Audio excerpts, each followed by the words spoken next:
I'm going to do an episode about it. Matter of fact, I need to mark myself a note real quick.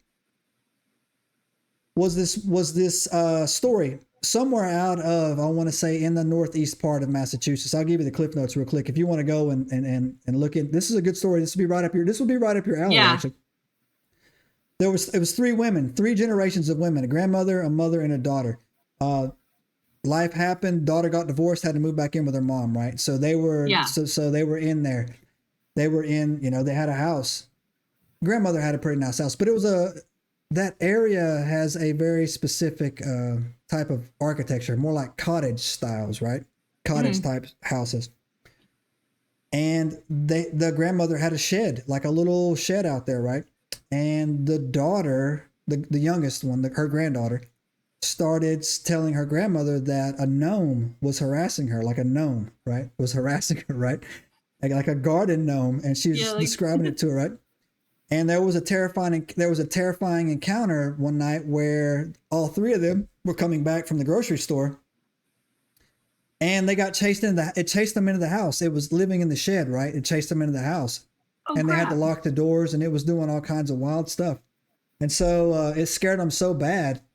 I mean, it's kind of anticlimactic. It scared them so bad. The next day or like 2 days later, the grandmother called some dudes that, some guys who went to church with you, and they came down there and ripped that shed down. They ripped it down. They totally ripped the shed down, right? And I was thinking burn it to the ground. Yeah. No, so the men went over there, right, with, sledgehammers and hammers and nails. They took the shed apart, right, and just, and just hauled it off. And the grandmother was like, and then it says that, that it stopped. The encounter stopped after that, right? So yeah. But yeah, I've the Pugwudgie, I can't even say it without laughing, man. Like the Pugwudgie story, man, it's actually impressive, right? And again, there's two cryptids that I always thought were just like, those are stupid. I mean, I will punt a Pugwudgie like across the parking lot, right? Like, we always talk about punting them. Yeah, I will punt a Pugwudgie, right? But another one that I thought too, man, that I recently just did is the origins of the chupacabra. Have you looked into that? Yes. Yeah, I did. I just did chupacabra maybe a couple months ago. Yeah. Well, we covered the crap chup and then the OG chup, which I believe is the real one. Yeah, right. I don't like that mangy dog. It's just a dog or a coyote. It's not even. I'm anti-dog chupacabra. So yeah, for sure. But we did that, and we were talking about like it was actually a lot more fascinating than I was thinking of how its origins. I traced it back to Puerto Rico and how it came out of there, right? And I thought to myself, wow, okay, so yeah, so again, Pugwudgies, man, like I said, I'll definitely watch your content on that. We'll get in there. The question about it is, are they cryptids or are they fae?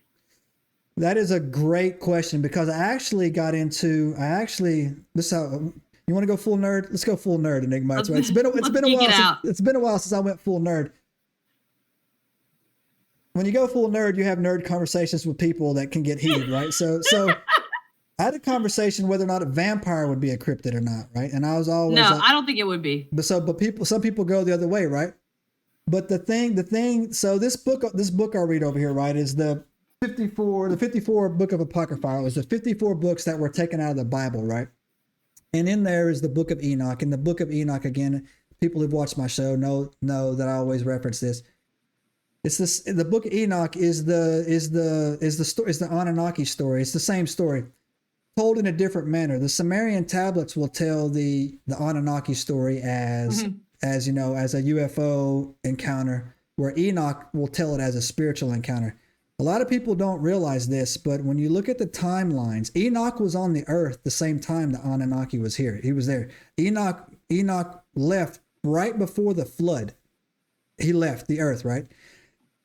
And there is Enoch in the book of Enoch. It says that the Watchers came, 200 of them. Mm-hmm. They sinned against all nature, flesh, everything, right? And they did animal-human hybrids. So basically, they created the Fae. So everything you see in the Fae is real. It's true. Everything is real. And the Sumerian tablets will say the same thing, that the Anunnaki came down and they created strange things. So when you see Sumerian artwork of a tiger or a lion with wings and a human head, that was real. That wasn't something wasn't like artistic expression that they just created, right? That was real. And so when I look into that, right, I got to say that, that Pugwudgies are fae. That's just me. I go that route. Too. I go that route with it, right? I go that route. Yeah. Right? So it makes more sense. Yeah. That they're part of the fae bloodline. And the deepest origin that I could go back to, we traced the Pugwudgies back to Spain. I don't know if you ever traced their origin. I think we did talk about, if not, I know I touched on it in my research. I don't know if I brought it into the pod or not. Yeah, so Pugwudgies can be found all over Central South America, and another place they can be found out that people don't look into them a lot is actually the Philippines, right? The Philippines have a lot of duende sightings over there. They have their own word for it.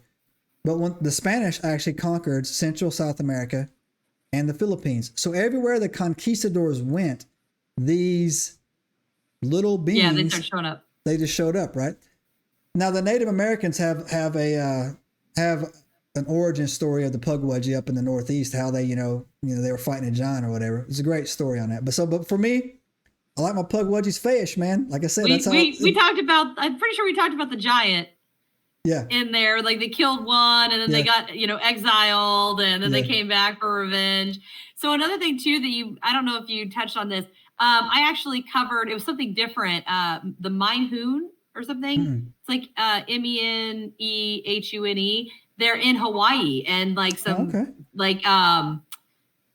islander type areas.